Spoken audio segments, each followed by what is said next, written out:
So just a few words about the certification. Also, if you go to the Euroclassical website, to the newsletters, you will find like statistics for each single year.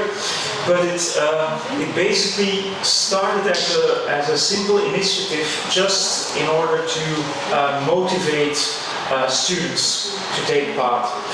So there's basically there's two sorts of exams. So the EJEX is for ancient Greek language, and the ELEX is for the L for Latin, of course, the ancient the Latin language. Sorry.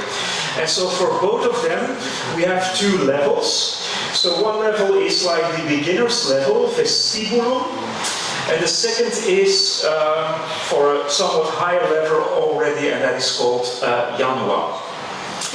Now, of course, the thing would be, what is beginner's level, what is more advanced? That depends from one country to another, but we have sort of defined the curriculum, and we say that for beginner's level, we require something like 500 words for vocabulary, yeah? And for grammar, it is basically most of the nouns and present and one past tense. Something like that. Yeah? I won't go into the details. While for both Greek and Latin, the Janua level involves already a more sophisticated syntax, of course, involves for Greek optative and conjunctive, and for Latin, of course, the conjunctive too. So how is the exam built up? You always get like a fragment. It's always based on a text fragment, either in Latin or ancient Greek. It's always rewritten. So it's not yet an authentic text, but it's always based on an authentic text. Authors that are very popular are mostly mythographers. So you would often find a small myth, either narrated in Latin or in ancient Greek, of say between 10 and 15 lines. And what you then get is vocabulary. So we sort of, all words which do not come close to basic vocabulary are explained in English and in French. This is sent to all delegates, and there are some countries who prefer to have a version for their own children, pupils too. I'll give you an example. So in Flanders, we have beginner's level. This is like when they are 12, 13, 14 years of age. And perhaps you can't expect them to know English that well already. So we offer a sort of basic vocabulary in Dutch. For Greek, we don't do it because these students are like 15, 16 years of age, and mostly their English is more than good enough for this. And then basically what we go through are questions that relate to the text. And as I said already half an hour ago, it's always multiple choice questions. The teachers, only the teachers of course, get also the key, so the solutions of all this. And basically all exams are marked out of 40. Yeah? So 40 or 40, on 40 would be like the gold medal. So basically from 37 to 40 is gold medal. Then we have from 34, 35, 36 is like silver, and then 32, 33, 32, 31, I guess, depends a bit on the exam, is the bronze medal.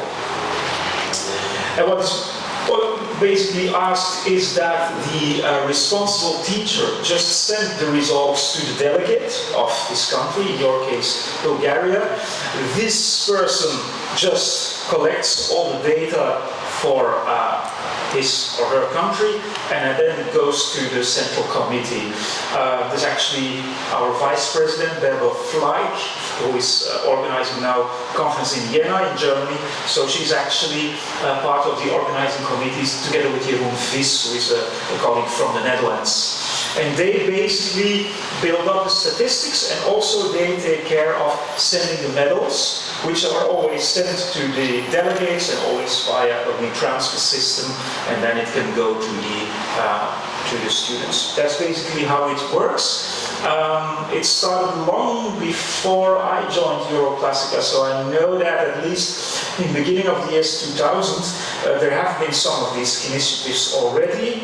The great inspirer of which died, unfortunately, a few years ago, but he was a teacher from Austria, Alfred Reitermeier. It's actually his great merit to have set up the whole initiative, and it works. But as I said already, and I think this is very important to stress this, it is really something that is only meant, in the good sense of the word, of course, to motivate people. We don't of course have the power, and I don't want this, we don't have the authority of imposing a sort of European curriculum, and I also believe that such is not really a thing we need to have. It's very difficult to centrally impose something for 25 countries. How could we do? Makes no sense, of course. But what we should do is just offer possibilities and show students which level they have already reached, and if it can help for a country, of course, to use these certificates to build up a case in their own country, we would be very, very glad to help any further. But once again, and really, I've been in many countries already, it is impossible, of course, to just go to a country and say, this is the thing you have to reach in this year, this is the thing you have to reach in this year, because there's such huge variety. Yeah? But just see it as a sort of real offer, something that motivates students, and they're usually very keen on doing it.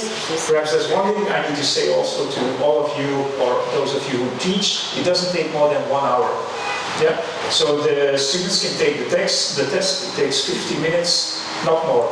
So you don't need to invest like a whole week or something on it. So it's a practical, easy tool to use. Колеги, искам само да попитам, не искам да го прекъсвам. Има ли